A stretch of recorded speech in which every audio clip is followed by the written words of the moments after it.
The screen of my phone illuminated the dark interior of the rented Camry. 11 missed calls, all from my mother. The bright white light pulsed against the steering wheel, casting long, erratic shadows over my bare feet resting on the floorboard. I had abandoned my heels somewhere between the ballroom and the elevator. The concrete floor of the parking garage across from the Four Seasons Houston had been freezing, but I welcomed the sharp bite against my skin. It kept my hands steady. The car engine remained off. I left the battery running just to keep the air conditioning blasting a steady stream of cold air against my wrists. The cabin smelled like artificial leather and industrial chemical cleaner. It was not my car.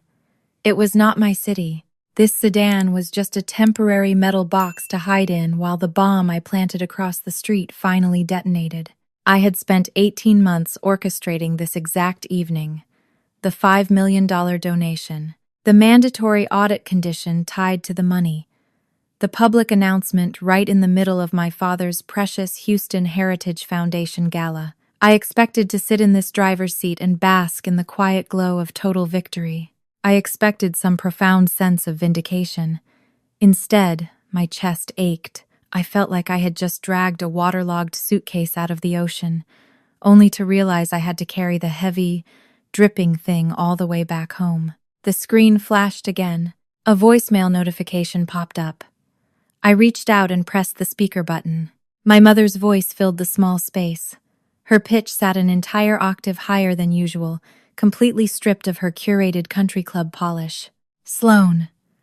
Honey, please pick up your phone. Your father and we do not understand. Please, come back inside the hotel. We need to talk about this. Please. A heavy pause followed. Background noise bled through the tiny speaker. A string quartet playing a muted waltz, ice clinking in heavy crystal glasses, murmurs from a confused crowd. Then, a sharp rustling sound covered the microphone. "Give me the phone, Blythe." My father's baritone cut through the static. His tone remained perfectly controlled, but a slight tremor at the edge of his words betrayed the panic bubbling underneath. "Sloan, call us back, now." I stared at the glowing screen. Now. Not please. Not a request for conversation. A command. Even with his public legacy currently burning to the ground in a room full of his peers, Clifford Mercer only knew how to issue orders. A single syllable. It mirrored the exact way he communicated with me 13 years ago. I had wired him $15,000 to save his failing business venture, draining my own meager savings. His official bank confirmation arrived with a one-word memo. Received. He communicated exclusively in absolutes. I pressed the power button on the side of the device. The screen went pitch black. The sudden silence in the car rang loudly in my ears.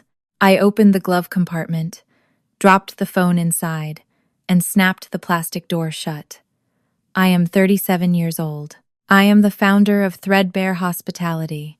I own 14 restaurants across Austin and employ 240 people. But, leaning my head against the stiff headrest, listening to the hum of the air conditioner, I had to remind myself of those facts. I reached for the ignition. It would take me 3 hours to drive back to Austin. 3 hours of dark highway to dissect why the architect of my life's misery was currently panicking in a ballroom full of millionaires, and exactly how we reached this point. I closed my eyes, seeking a moment of quiet. The darkness behind my eyelids did not bring peace. It brought a different room, a different phone. 16 years ago. The air in my University of Texas dorm room was thick with the smell of burnt microwave popcorn and sheer desperation. I was 21 years old. I sat cross-legged on a lumpy twin mattress, smoothing the glossy pages of a Culinary Institute of America brochure over my knees. My hands shook so badly I dropped my flip phone twice before successfully dialing the Houston area code. The line clicked open. "Hello?" my mother answered. Her voice carried the faint clatter of sterling silver against fine china. "Hi, honey. Your father is right here." She always used his presence as a shield. It served as an immediate warning that I was addressing the institution of the Mercer family, not just a mother. Mom, I need to talk to you both. I gripped the edge of the paper brochure, crinkling the corner. I want to transfer to culinary school, the program in Hyde Park. I already looked at the requirements, and I have enough credits to... The phone muffled slightly as a hand covered the receiver. Cliff, pick up the other line in the study. Her tone shifted instantly, dripping with a sugary condescension that coated my stomach in lead. Your daughter wants to be a waitress. A sharp click echoed in my ear as the heavy wooden receiver in my father's office lifted. You want to cook? My father did not raise his voice. He never had to. He dropped his register to a low hum that vibrated through the cheap plastic earpiece. I am paying $42,000 a year for you to study pre-law, and you want to throw that away to flip burgers? It is not flipping burgers. The program trains executive chefs, and here is what is going to happen. He cut me off, slicing through my carefully prepared defense with practiced precision. You are going to finish your degree, or you are going to finance this little experiment yourself. Every single penny. Do not call this house asking for rent money. He does not mean that, honey, my mother murmured, playing her assigned role as the gentle peacemaker to absolute perfection. I mean every word. The line went completely dead. 3 minutes and 12 seconds. I stared at the call duration on the tiny digital screen. I had stayed up for 2 nights preparing a speech. I had practiced negotiations, compromises, and payment plans. I expected a massive argument. He gave me a swift execution. I withdrew from the university the very next morning. I sold my beat-up Honda Civic for $1,200 to a sophomore down the hall. The cash bought a one-way bus ticket to New York and a month of instant noodles. On my last day in Austin, checking my metal campus mailbox one final time, I found a small manila envelope sitting at the bottom. Inside was a cheap birthday card covered in a sloppy, uneven scrawl. I am sorry. They will not let me talk to you. Here, folded inside the cardboard flap were 2 crisp $100 bills.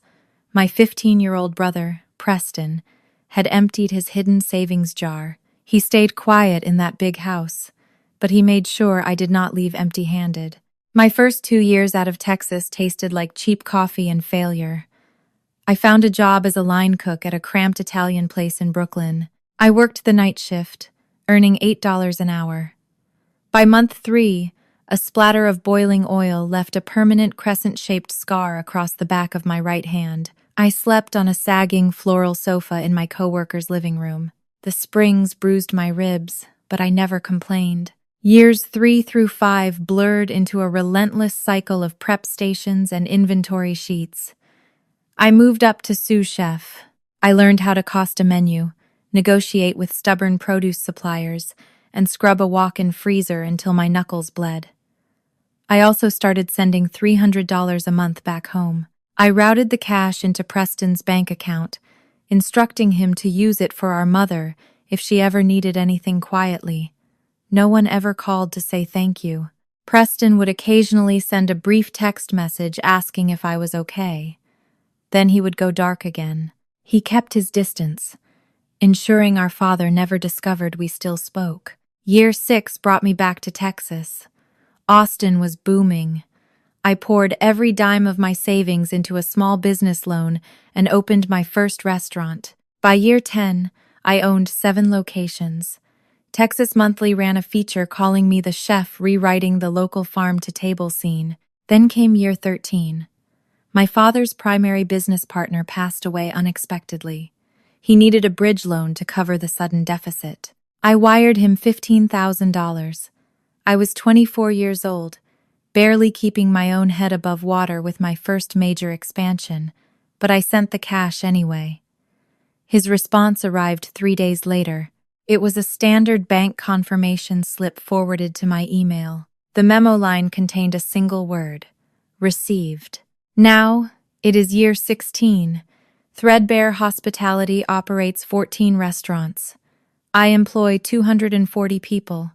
My net worth hovers around $20 million. A national magazine recently called me the quietest mogul in Austin. 16 years, 14 restaurants, 0 phone calls from Houston.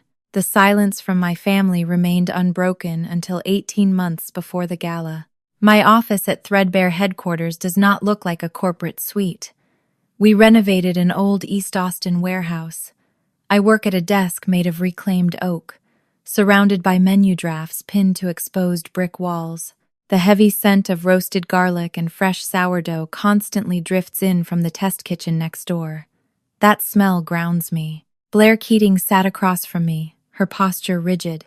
She wore a dark blazer over a plain cotton shirt, her red hair pulled back into a tight ponytail. She worked as an independent forensic accountant, specializing in nonprofit compliance. Blair did not do small talk.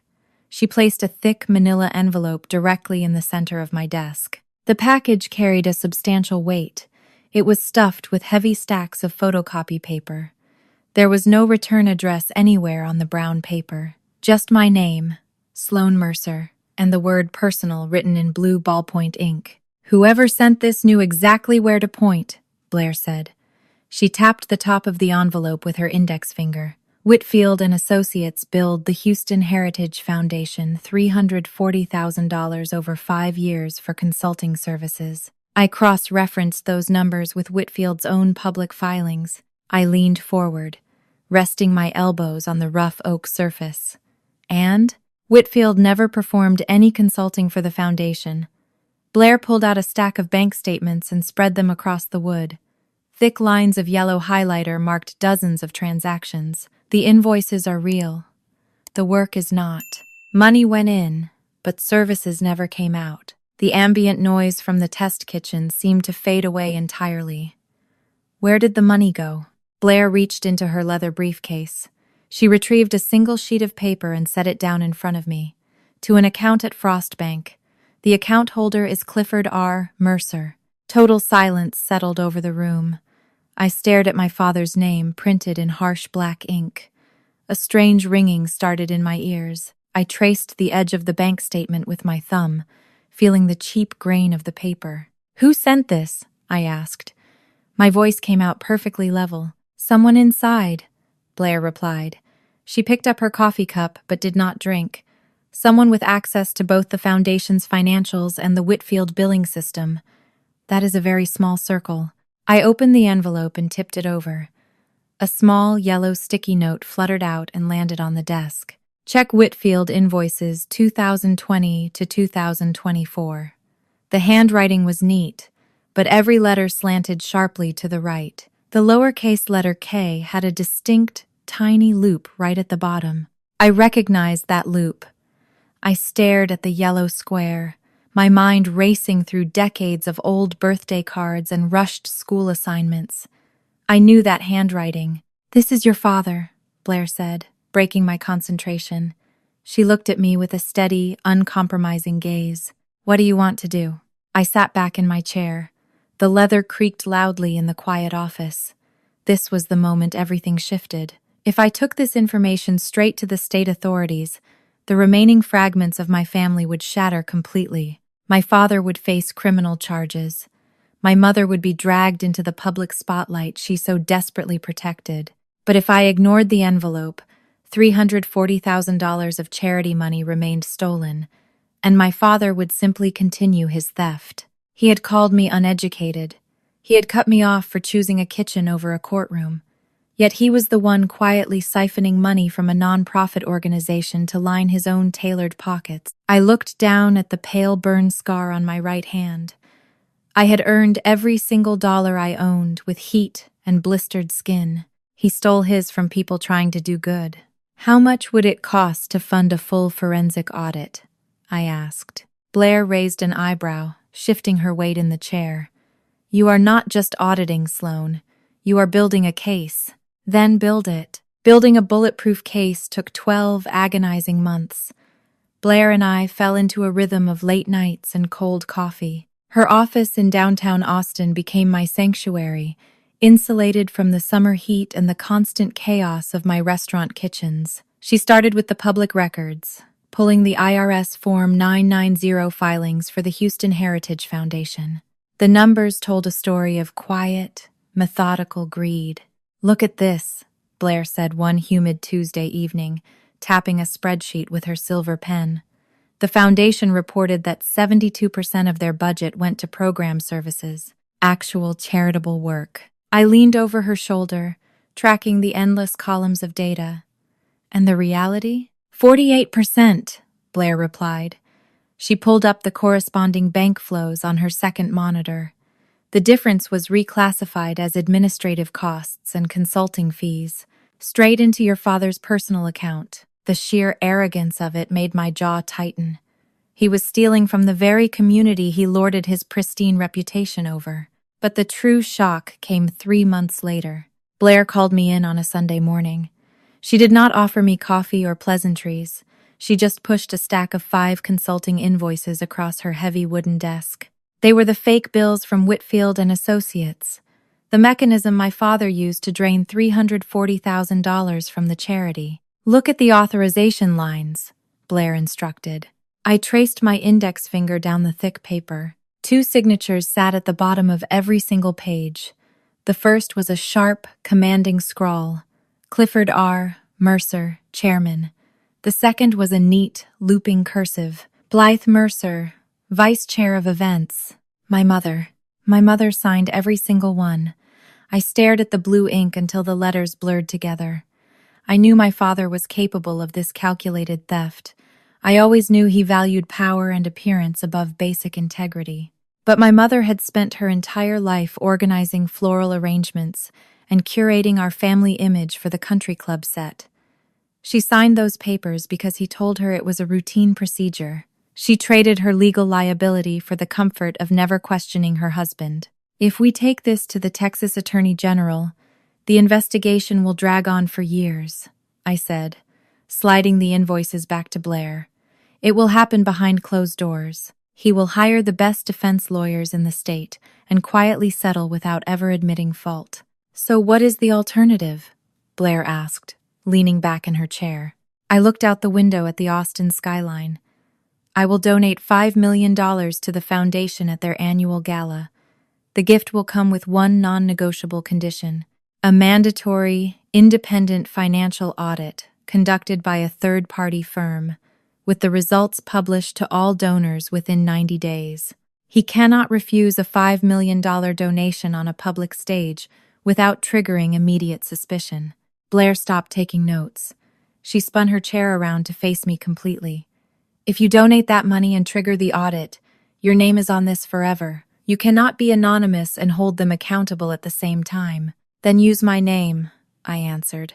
I wanted him to hear it. I spent the next few months securing every possible angle. I discovered that the Four Seasons Houston, the venue hosting the upcoming gala, was owned by a real estate investment trust. Threadbare Hospitality already held a minor stake in that specific trust. I quietly purchased additional shares through my holding company until I owned exactly 30% of the building. It had nothing to do with the legal fraud case. It was entirely symbolic. My father was going to try to throw me out of a building that I partially owned. By the time we hit the 3-month mark before the gala, my preparation turned clinical. I sat in my home office late one night, scrolling through the Harris County public property records. The house in River Oaks, the sprawling brick estate where I grew up and was eventually erased, carried an active mortgage. The property was valued at nearly $1.8 million, and they still owed $420,000. The original bank had recently sold the mortgage note to a loan servicing company in a massive batch sale. This practice was common in the distressed debt market. I formed an anonymous limited liability company and purchased my parents' mortgage note for $380,000 in cash. I had no intention of foreclosing on my childhood home. That was not the point. The note was simply an early warning system. If my father panicked after the audit announcement and tried to leverage the house to pay for a legal defense team, the lender notification would come directly to me. I would know his every financial move before he even made it. My phone vibrated on the desk. It was Blair. The transfer cleared, she said, her voice echoing slightly on the speakerphone. You now own their debt.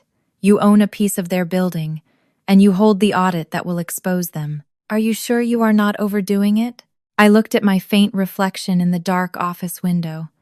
My face looked harder than it used to. The soft edges of the girl who just wanted to cook had been burned away, replaced by someone who bought debt and laid complicated traps.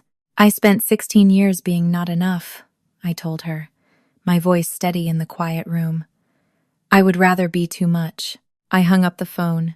The trap was set. All I had to do now was walk into the ballroom and let him spring it himself. I flew southwest into Hobby Airport the following afternoon. I did not want to drive my own car from Austin. I rented a silver Camry, needing the anonymity of a standard sedan. My reflection in the hotel lobby glass showed exactly what I intended. A simple navy shift dress, a pair of silver stud earrings, a small leather clutch. Nothing flashy. I was not trying to prove my net worth through silk and diamonds. I wanted to look like I did not belong in that room, and I wanted it to be entirely by choice. The air inside the Four Seasons Houston smelled overwhelmingly of stargazer lilies from massive floral arrangements that stood taller than my head. The sharp click of designer high heels echoed across the polished marble floors, blending into a steady hum of polite, wealthy chatter. From the adjacent ballroom, the faint, elegant notes of a string quartet spilled out into the grand foyer. I stepped up to the registration table. A young woman handed me a thick cardstock name tag. Ms. Sloan Mercer, table 14. That was the donor tier. My parents would be seated at table 1, right by the stage with the rest of the board of directors. I walked through the double wooden doors and scanned the room. 230 guests filled the space. Houston oil money mingled with medical center executives and local politicians. I spotted my family before they noticed me. My father stood near the front, shaking hands with a city councilwoman and letting out a booming, confident laugh. My mother hovered over table 1, obsessively adjusting the centerpieces. Near the open bar, my brother Preston stared down at his phone. His tie hung slightly crooked against his collar. He looked incredibly uncomfortable in a tailored suit our father probably picked out for him. Then, my mother looked up. Her eyes met mine. For 2 absolute seconds, her face froze completely. The panic registered, tight and raw, before her automatic social smile engaged like a motorized theater curtain. She immediately abandoned the flowers and marched toward me. Sloan. Honey, you came. Her voice sounded surprised but rigidly controlled. Her eyes quickly scanned my simple navy dress from the neckline to the hem. You look very comfortable. Hello, Blythe, I said. I did not call her Mom. She noticed the omission instantly, and her eyes narrowed into tiny, defensive slits. I was invited, I continued, keeping my tone perfectly polite. My name was on the donor list. Of course it was, she answered rapidly, glancing over her shoulder at the crowded room. She needed to introduce me to someone, anyone, to avoid having to explain exactly who the woman in the plain dress was. Well, let me introduce you to the Harrisons. 45 minutes later, the social grace finally cracked. I was standing near the back of the room speaking with Margaret Cho. She was 72 years old, owned a massive chain of dry cleaning businesses, and had recognized me immediately from the Texas Monthly magazine feature. My father had finally realized I was in the room. My mother had clearly whispered the news into his ear. He walked directly toward me, abandoning his conversation mid-sentence. He placed a heavy hand on my shoulder. "Can I speak with you?" he asked. His voice remained incredibly pleasant for the surrounding guests, but his eyes were entirely dead. Outside, I excused myself from Margaret and followed him out the side doors. The hallway outside the grand ballroom felt like a different world. The thick, plush carpet instantly absorbed our footsteps. The lights hung on a low, intimate dimmer. As the heavy wooden doors swung shut behind us, the string quartet music cut off right in the middle of a delicate note. He stepped closer. The familiar scent of his Acqua di Gio cologne hit my face. It was the exact same cologne he wore when I was a little girl. "What are you doing here?" he asked, dropping the pleasantries completely. "Attending a charity gala," I replied. The same as everyone else. You do not attend charity galas, he countered, stepping even closer so I had to tilt my head up to look at him. You run restaurants. I actually do both. His jaw flexed. He lowered his voice to a harsh, vibrating whisper. This is my event. My board. My colleagues. Do you have any idea what it looks like when my college dropout daughter suddenly shows up at my table? What does it look like? I asked softly, like I cannot manage my own family. My mother suddenly appeared in the hallway, her heels sinking into the carpet. Cliff, people are starting to sit down for dinner. He ignored her. He turned fully back to me. The anger he had suppressed for the last hour finally breached the surface. His voice rose. It grew loud enough that two older couples, just stepping out of the restroom down the hall, stopped dead in their tracks to listen. You are uneducated trash who got lucky flipping burgers, my father snapped, the words echoing off the patterned wallpaper. And you are not going to embarrass this family tonight. Leave. Now. Absolute silence fell over the corridor. The two couples stood frozen by the restroom doors, staring at us with wide eyes. My mother placed a trembling hand on my father's arm, but she was entirely too late. The damage was public. I stood there and looked at the man who gave me my last name. I looked at the shocked strangers witnessing the collapse of the Mercer family image.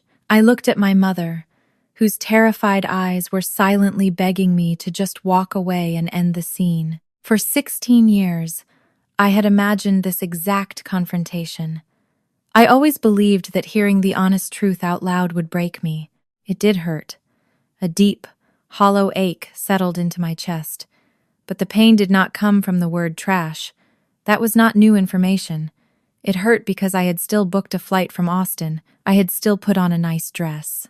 I had still walked into that ballroom secretly, hoping that this time, after 14 successful restaurants and millions of dollars in the bank, he would finally look at me with an ounce of pride.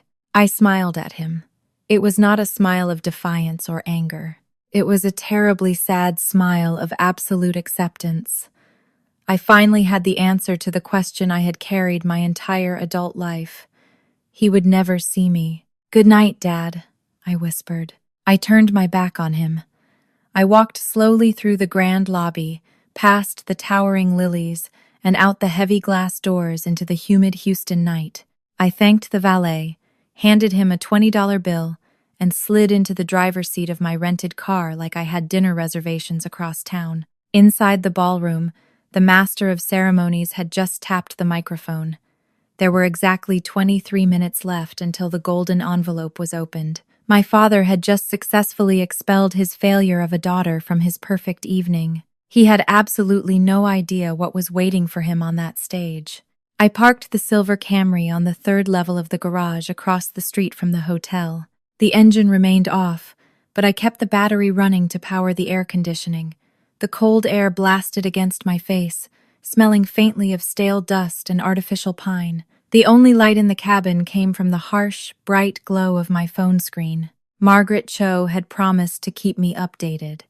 My device vibrated against the center console. A text message popped up. The master of ceremonies just walked onto the stage. Big announcement coming. Another vibration followed immediately. Your father looks very pleased with himself. He is straightening his tie. I closed my eyes and pictured the grand ballroom. I had studied the event schedule for weeks. The executive director of the foundation would be standing at the podium right now, holding a thick gold envelope. I could see my parents sitting at table 1. My father would be nodding graciously, assuming the upcoming praise belonged to the Harrison family or some other legacy oil dynasty. My mother would be subtly squeezing his arm, securing her place beside his anticipated glory. The master of ceremonies would lean into the microphone. He would announce the single largest individual donation in the 32-year history of the Houston Heritage Foundation. The crowd would gasp. My father would probably raise his glass in a silent toast to the unknown benefactor. Then, the director would read the name. $5 million from Ms. Sloan Mercer. My phone buzzed 3 times in rapid succession. Margaret was typing fast. Your father just stopped moving his glass. Your mother is gripping the tablecloth. Everyone in the room is looking at table 1. My hands started to shake. It was not out of fear. A massive rush of pure adrenaline flooded my system, making my fingertips tingle and my heart pound against my ribs. 16 long years of rejection and silence had just been compressed into a 30-second announcement. I took a deep breath, trying to steady myself, but the trembling only moved down into my legs. The phone vibrated again. He is continuing. Something about conditions. Your father just stood up. The director would be reading the fine print right now. My generous donation included an ironclad stipulation: a mandatory, independent financial audit of the foundation, conducted by a third-party firm, with the full results published to all donors within 90 days. The board could not legally accept the money without accepting the scrutiny. Margaret sent 2 more updates. Your father sat back down. He looks like he swallowed a lemon. Your mother is leaving the table. She is heading to the lobby right now. She is pulling out her phone. I knew exactly who she was calling. Less than a minute later, my screen flashed with an incoming call from my mother. The first of 11. I should have felt triumphant in that dark parking garage. I did not. Later that night, I sat on the edge of the mattress in my hotel room. The space felt entirely too quiet after the chaotic buzzing of my phone. I would find out weeks later exactly what happened in my parents' luxury sedan while I stared at the ceiling. Preston eventually filled in the missing pieces of their desperate drive home. My father drove in absolute silence for 10 minutes. He never yelled. He only spoke slowly, enunciating every single syllable like he was cutting glass. He told her I had planned this perfectly. I had come to his gala, allowed him to throw me out, and then dropped this bomb. My mother had ignored his wounded ego. She focused entirely on the trap. She reminded him about the audit. He had promised to call Ed Whitfield the next morning. He claimed they would simply clean the books. My mother had stared at him in the dark car, the reality of a 90-day deadline crashing down on her. She reminded him that a third-party firm would be looking at 5 years of financial records. Then, she realized the fatal flaw in his arrogant plan. Her name sat at the bottom of every fake invoice. Total silence had filled their vehicle. She told him her name was on those documents. My father had coldly replied that she signed exactly what he asked her to sign. My mother finally understood the depth of his betrayal. He had told her it was a routine procedure. She had traded her signature for his approval, and he had turned her into a legal accomplice. I did not know any of this while I sat in my hotel room. I only knew what Blair texted me at 9:15. The board of directors had officially accepted the donation and the audit terms. They could not refuse $5 million on a public stage without instantly destroying their reputation. The trap was locked. I looked down at my phone resting on the white hotel sheets. The screen showed 15 missed calls from my mother. Below them, 2 distinct missed calls sat under my father's name. 12 hours earlier, while I was getting dressed, I had wondered if this was the best or the stupidest decision of my entire life. Sitting in the silence of my room, I finally realized the truth. It was both. 2 weeks passed before the reality of my trap fully set in. I had assumed my father would panic and make a fatal mistake. I severely underestimated his survival instincts. He did not surrender. Instead, he retained one of the most ruthless nonprofit compliance attorneys in Houston. Their legal strategy was infuriatingly simple. They announced full cooperation with the auditors. They immediately began reframing the fake Whitfield invoices as legitimate administrative expenses that had simply been poorly documented. To smooth over the board of directors and protect his chairmanship, my father even offered a $500,000 matching grant from his personal accounts. But his real counterattack did not happen on paper. It happened in the country clubs and the private dining rooms of River Oaks. Margaret Cho called me on a humid Tuesday afternoon. I stood by the window of my East Austin office, watching the brutal Texas sun bake the pavement outside. The phone felt unnaturally heavy against my ear. "Your father has been making calls all week," Margaret said. Her voice sounded thin over the cellular connection, lacking its usual commanding warmth. "He is telling everyone that you are struggling, that you have been dealing with severe psychological issues for years." I pressed my fingertips against the warm glass of the window. "He is telling them I am crazy." "He is using the word troubled," she corrected gently. "He is spinning a story that you made this donation purely out of spite because of your deteriorating mental health. He is playing the heartbroken patriarch trying to manage a sick daughter. 3 different people asked me at a luncheon today if you were okay." My stomach dropped. A cold, suffocating weight settled right at the base of my throat. I had calculated the audit timeline. I had secured the building ownership and the mortgage note. I had prepared for a legal war over $340,000 stolen dollars. I had never planned for him to completely rewrite reality. It was a brilliant, devastating tactic. He was denying the fraud, attacking my sanity, and positioning himself as the ultimate victim. And it was working perfectly because it fit the exact narrative he had been feeding Houston for 16 years. The rebellious dropout daughter who could never quite get her life together. I ended the call and turned back to my desk. Blair sat across from me, reviewing a fresh stack of bank records.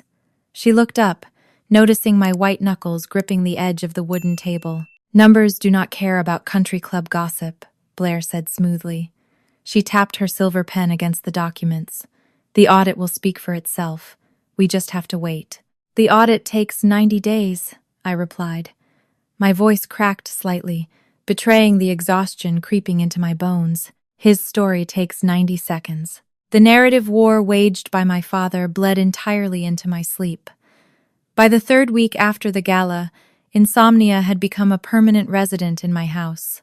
At 2 a.m, I stood in my kitchen with all the lights turned off except for the small bulb over the stove. The cool marble countertop offered a slight relief against my bare arms. I pushed my hands deep into a massive mound of sourdough. The familiar scent of yeast and flour usually calmed my nerves. It was a grounding ritual I relied on whenever a new restaurant opened or a menu failed. I leaned my weight into my palms, pushing and folding the sticky mass in the quiet darkness. The rhythmic slapping sound echoed off the tile walls. My mind raced in endless, agonizing circles. Why did I actually do all of this? I had spent 18 months preparing a $5 million trap. I had bought a commercial building stake and a residential mortgage. If I truly only cared about justice for the stolen charity money, I could have mailed an anonymous package of evidence straight to the Texas Attorney General. It would have been fast, clean, and completely safe. I stopped kneading. I kept my flour-coated hands buried in the dough and stared blindly at the dark window above the sink. I did not go to the state authorities because I wanted this to be deeply personal. I walked into that ballroom, allowed him to humiliate me in the hallway, and waited for my name to be called because I wanted him to see my success. I wanted Clifford Mercer to look at the daughter he called uneducated trash and realize she was infinitely wealthier and smarter than him. I wanted to watch him shrink. A sharp, painful truth finally broke through the exhaustion. As long as I needed my father to feel small, I was still letting him define how big I was. I was still that 21-year-old girl begging for his validation over a dorm room telephone. I pulled my hands back and looked down at the counter. The sourdough was completely ruined. I had overworked it in my blind frustration. The gluten had become tough and rigid from too much pressure. It looked exactly like what I was doing to myself. I did not need to destroy him to prove my worth. I did not need him to shrink. I needed him to become completely irrelevant to my life. I walked over to the sink and washed the sticky paste from my fingers, watching the warm water carry it all down the drain. I finally knew exactly how to end this war, but I had absolutely no idea that a ghost from my past was already driving toward Austin with a manila folder sitting on his passenger seat. 5 weeks after the disastrous gala, I flew back to Houston to meet with the independent auditors. Preston had originally planned to drive all the way to my house, but I told my brother to meet me at the Hotel Granduca instead. I sat alone in the lobby bar in the middle of the afternoon. The dim room lined with dark wood was almost entirely empty. Only two other tables were occupied by quiet business travelers. The rich and heavy scent of freshly ground espresso drifted from the brass machine behind the counter, cutting through the smell of expensive leather furniture. Preston walked through the arched doorway. He wore a dark navy suit, but he had abandoned the tie and unbuttoned his crisp white collar. He carried a thick manila folder tucked tightly under his right arm. He reached my table and sank into the heavy armchair across from me. The dark leather let out a soft squeak under his weight. He placed the familiar folder carefully on the polished mahogany surface. My heart rate immediately spiked. I recognized that specific shade of brown paper. "I need to tell you something," Preston said. His voice was barely above a whisper. "And I need you to promise that you will not hate me." I looked at the folder, then up at his exhausted face. "You sent the envelope." Preston froze completely. He opened his mouth to speak, but no sound came out. He clearly did not expect me to already know his secret. "How did you figure it out?" he finally asked, his hands gripping the edge of the table. I leaned forward. "Your handwriting, the yellow sticky note attached to the bank statements. You write your lowercase letter K with a tiny little loop at the very bottom. You have written it exactly like that since you were 10 years old." My brother looked down at his empty hands. "I found the discrepancy 6 months ago. I was reconciling the foundation books for my accounting firm. It was supposed to be a standard engagement. But then I found $340,000 moving straight into Dad's personal account. The money was flowing through my own firm's consulting invoices. I felt a sudden, sharp tightness in my chest. "Why did you not report him directly to the state authorities?" Preston let out a shaky breath. "Because my bosses signed off on those exact books every single year for 5 years. If I report Dad, I have to report Whitfield and Associates. I report my supervisors. I effectively report myself as completely negligent. I would destroy my own career." He pushed the folder slightly closer to me. "So I sent the documents to you. You were the only person who had the resources to do something about it. And you were the only person who actually would." I stared at my brother. He was 31 years old, but right now, with his hands trembling around a glass of ice water, he looked exactly like the boy of 15 who mailed me his birthday money. For 16 years, I believed I had been completely erased from my family before I even had the chance to leave. But Preston had never erased me. He had kept my existence a secret, hiding his loyalty out of pure survival, but he had kept me. My entire perspective shifted in that quiet bar. The old plan to humiliate our father in front of his wealthy peers had failed because it relied on his own cruel logic of power and control. Sitting in my dark kitchen 3 weeks ago, I had realized I needed to stop playing his game. I just needed the stolen charity money returned to the community. "I am not asking you to testify against Dad in open court," I told him gently. Preston looked up, his eyes wide with desperate relief. "Then what do you want me to do?" I tapped the top of the manila folder. "I am asking you to sit down with the independent auditors tomorrow morning. Tell them exactly what you found in the ledgers. Do not talk about Dad. Just talk about the math. Let the numbers do the rest of the work." Preston swallowed hard, then gave a single firm nod. For the very first time in his entire life, he made a major decision without asking Clifford Mercer for permission. We left the dim bar and walked together out to the concrete parking garage. The heavy Houston humidity immediately wrapped around us. It felt exactly like the night of the gala, walking through a different garage with a vastly different emotional weight pressing down on my shoulders. Preston stopped by the rear bumper of my rental car. "Are you really going to foreclose on their house?" he asked quietly. I shook my head, unlocking the doors with the key fob. "I own their debt on paper, but I am not taking their home. I bought the mortgage note so I would know immediately if Dad tried to liquidate his assets before the audit finishes." Preston leaned back against the concrete pillar. "What about your shares in the Four Seasons building?" I opened the driver door. The same thing. It is an insurance policy, not a weapon. My brother looked down at the gray pavement, shuffling his dress shoes. "When you left for New York," he started, his voice thick with unspent emotion. Dad took all your photographs down from the living room walls. Every single one. I was just a teenager. I waited until he went to sleep, and I dug through the outside trash cans. I stole one of the pictures back. He finally looked up and met my eyes. It is still sitting in the bottom drawer of my desk at my apartment. I completely stopped moving. The rigid plastic of the car keys dug sharply into my palm. My oldest wound, the deep and agonizing belief that I meant absolutely nothing to my own blood, finally began to heal. I was never erased. Preston had kept my picture safe for 16 years. Margaret Cho, a near stranger, had defended me in a room full of wolves.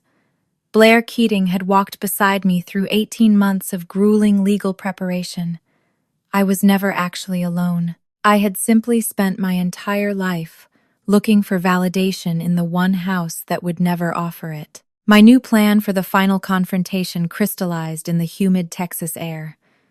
I was not going to march into my childhood home to humiliate the man who raised me. I was going to walk in, put the undeniable truth on his coffee table, give him a quiet way out, and then walk away forever.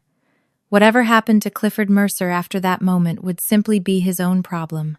6 weeks after the gala, I pulled a rental car into the wide circular driveway of my childhood home. Preston waited by the front steps. He did not say a word as I walked up the brick path. He simply fell into step behind me. I pushed the heavy front door open.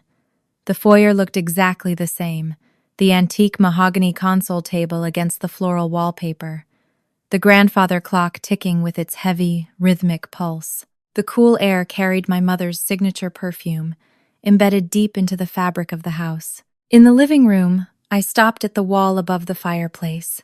A brand new family portrait hung in a gilded frame.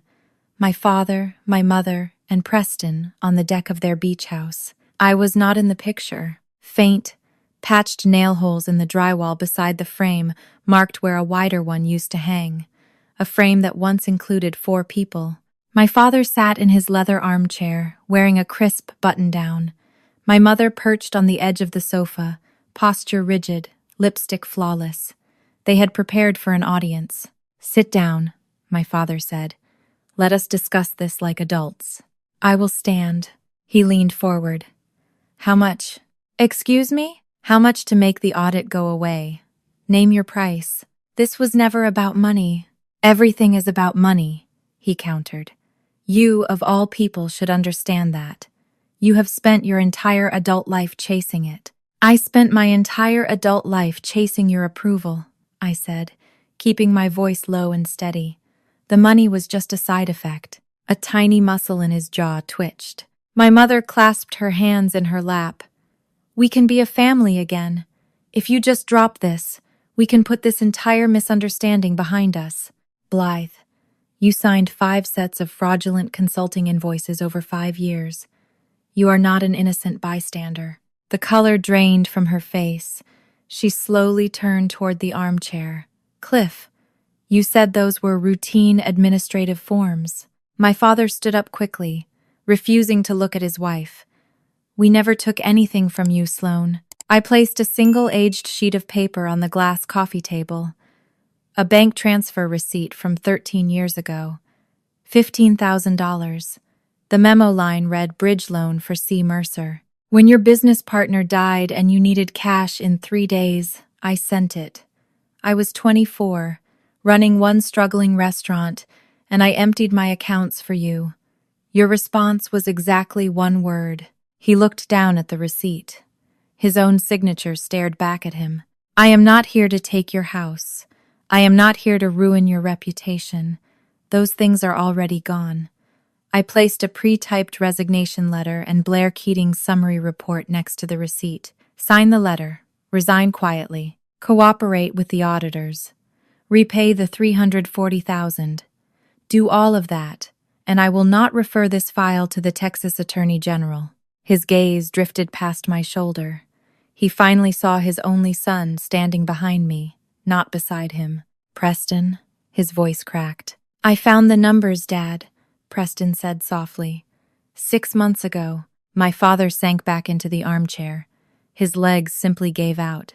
"You have until Friday," I told him. The heavy front door clicked shut behind us. The grandfather clock began to chime 4 times. 3 months later, the dinner rush at my flagship restaurant was in full swing. Heat radiated from the grill, warming the left side of my face. Garlic and rosemary bloomed from a pan sauce on the front burner. The ticket printer chattered over the clatter of plates being stacked by the dishwasher. I stood at the pass, expediting the line. This controlled chaos was exactly where I belonged. My father signed the resignation letter on that Friday. He cooperated with the audit and repaid $280,000. The state did not pursue criminal charges given his cooperation. He lost his chairmanship, his reputation, and his social circle. I released the mortgage note back to the commercial servicer. My mother filed for legal separation 3 weeks after the confrontation. 38 years of marriage, destroyed by 5 invoices my father promised were routine. Preston resigned from Whitfield and Associates. For the first time in his life, he made a choice our father did not approve of. The Houston Heritage Foundation installed a new board. Margaret Cho took the chairmanship.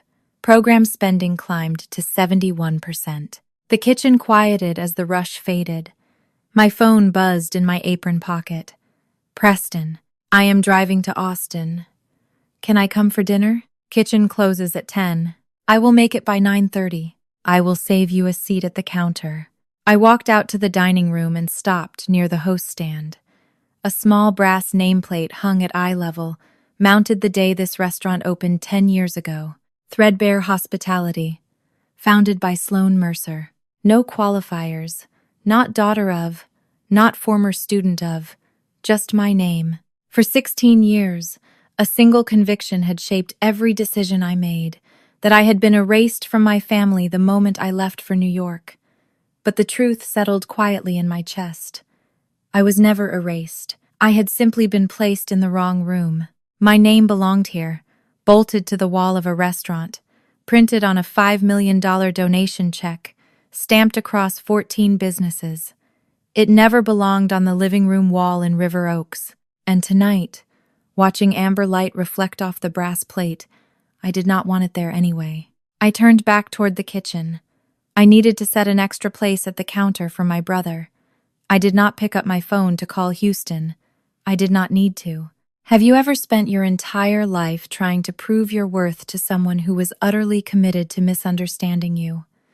We are taught from a very young age that family is supposed to be our ultimate safe harbor. We are told that blood is thicker than water, and that a parent's love is unconditional. But sometimes, the people who brought you into this world are the very ones who refuse to see you. You can bend over backward.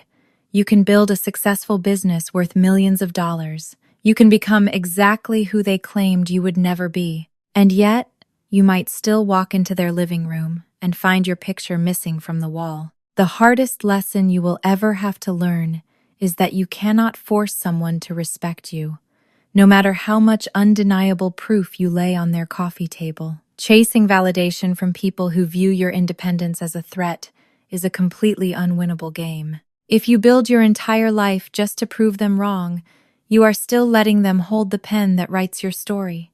True freedom does not come from crushing the people who hurt you. It does not come from watching them lose their social standing or their wealth. Real freedom arrives in that quiet, unspectacular moment when you finally realize that their opinion of you is entirely irrelevant. You do not need to wait for a miraculous apology that is never going to come.